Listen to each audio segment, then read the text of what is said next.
Bhagavad Gita, Quran, Bible ಇವು Hindu, Muslim, ಕ್ರೈಸ್ತ ಧರ್ಮಗಳ ಪವಿತ್ರ ಧರ್ಮಗ್ರಂಥಗಳು. ಆಯಾ ಧರ್ಮದ ಜನ ಮಾತ್ರ ಇವುಗಳನ್ನ ಓದೋದು. ಆದರೆ ಚಿಕ್ಕಮಗಳೂರಿನ ಅಮಾನ್ ಸೈಯದ್ ಕಲಂದರ್ ಎಂಬ ಮುಸ್ಲಿಂ ಪೌರ ಅರಳು ಉರಿದಂತೆ ಭಗವದ್ಗೀತೆ ಶ್ಲೋಕಗಳ ಪಠಣ ಮಾಡ್ತಾನೆ. ಈತನ ಈ ಪಾಂಡಿತ್ಯಕ್ಕೆ ಪ್ರೇರಣೆ ಕೊಟ್ಟಿದ್ದು ಸಂಗೀತ ಶಿಕ್ಷಕಿ. ಕರ್ನಾಟಕ ಶಾಸ್ತ್ರೀಯ ಸಂಗೀತ ಕಲಿಯೋದಕ್ಕೆ ಹೋಗ್ತಿದ್ದ ಅಮಾನ್ ಅಲ್ಲಿಯೇ ಭಗವದ್ಗೀತೆಯನ್ನು ಕಲ್ತಿದ್ದಾನೆ. ಅಮಾನ್ ಬಾಷಾನ ಜ್ಞಾನವನ್ನ ಕಂಡು ಬೆರಗಾದ ಶಿಕ್ಷಕಿ ಭಗವದ್ಗೀತೆಯನ್ನ ಬೋಧಿಸಿದ್ದಾರೆ.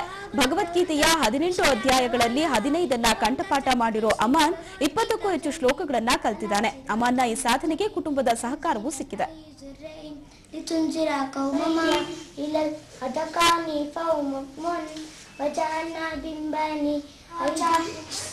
ಶ್ರೀ ಭಗವಾನ್ ವಾಚ ಮಯ್ಯ ವೇಶ್ಯಾಮನೋ ಏಮಾಂ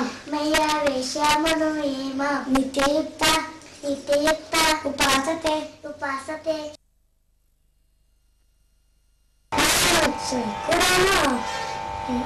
ಅಮ್ಮ ಮನೆಯಲ್ಲಿ ಹೇಳ್ಕೊಡ್ತಿದ್ರು, ಅಲ್ಲಿ ಕಲಿತೆ. ಇದು ಭಗವದ್ಗೀತೆ ಹೋಯ್ತು. ಸಂಗೀತ ಕ್ಲಾಸಲ್ಲಿ ಹೋಗ್ತಿದ್ದೆ, ಅವಾಗ ಕೇಳ್ಕೊಟ್ರು ಟ್ಯೂಷನ್ ಮಿಸ್, ಮಿಸ್ ಜ್ಯೋತಿ ಮಿಸ್. ಎಷ್ಟು ತನಕ ಬರುತ್ತೆ ನಿಮ್ಮ ಭಗವದ್ಗೀತೆ? 15 ಅಧ್ಯಾಯ. ಮತ್ತೆ ನಮ್ಮ ಫ್ಯಾಮಿಲಿ ಬ್ಯಾಕ್ ಗ್ರೌಂಡ್ ಆ ರೀತಿ ಇದೆ.